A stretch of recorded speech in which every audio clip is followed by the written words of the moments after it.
statement then. Right now, I've got better things to do, ma'am. That was Deputy Chief Jim Rivera from the NYPD with no further comment at this time. Apart from his suspicious food habits, I figured Bravura to be one of the good guys. Fate had just dropped us on different sides in this. But when it came to capturing me, he was way out of his league. I had already ditched the cops a couple of rooftops back. For now.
Steam in a dead-end alley with steam boiling out of the sewer grates like all the fires of hell were burning high beneath us. It was shakedown time. Where's Lupino? Screw you! Bad start, Vinny. Police brutality! I rate pretty high on that. You can't just hurt me in cold blood? Just keep telling yourself that. Listen good, Candyman. I'm not gonna be anybody's fall guy. I want to know where your boss is hiding. There was no glory in this. I hadn't asked for this crap. Trouble had come to me in big dark swarms. The good and the just were like gold dust in the city. I had no illusions. I was not one of them. I was no hero. Just me and the gun and the crook. My options had decreased to a singular course. I'll tell you, just don't hurt me no more. Lupino's at Ragnarok, the nightclub. Book me, take me in, hold me to the freaking jail, just don't hurt me. Your rights will be ready at your funeral.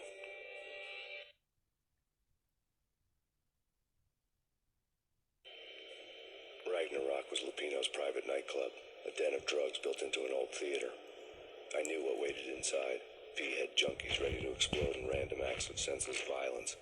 And Lupino's goon squad, the worst stone-cold killers this side of hell.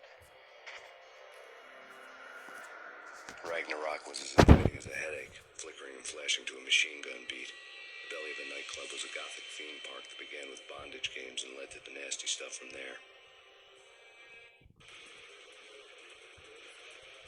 As subtle with its dark message as a cop-killer bullet through the heart. Like father, like son. Just like Jack Lupino.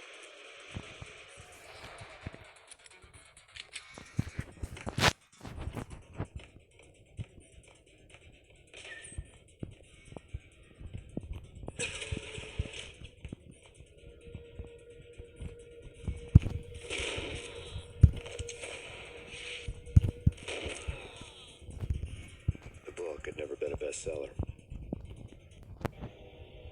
Given the setting, I was surprised to find that somebody had been passing time reading.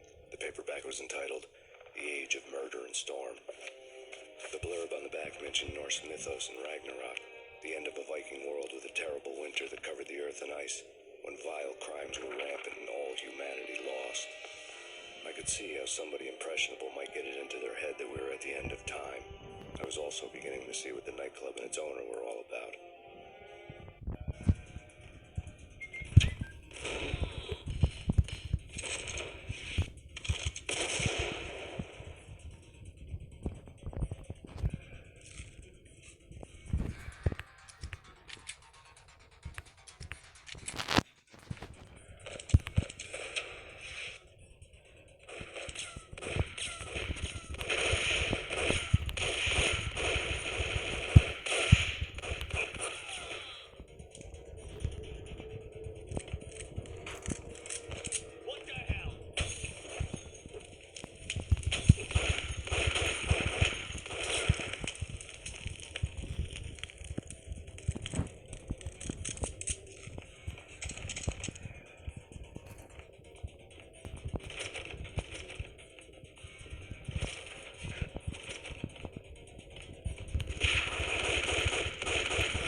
Malfa Cairn and De Umbrarum Reini Novum Portus. Books with pentagrams on their covers, all dealing with the occult and the infernal, lying between stacks of horror videos and a couple of Ouija boards. The only thing I could take seriously was the thought of Lupino taking it seriously. He had been spending a lot of time getting intimate with the guy downstairs.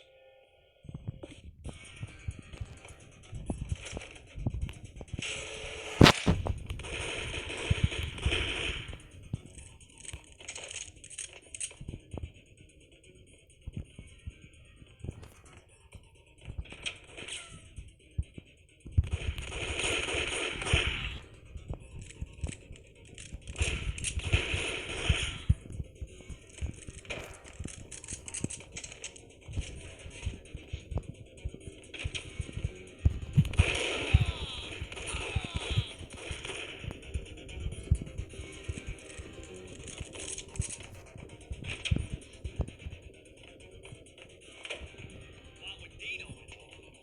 I wouldn't say anything to his face. He might not.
Karaoke never was my scene.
backstage area led to Lupino's inner sanctum.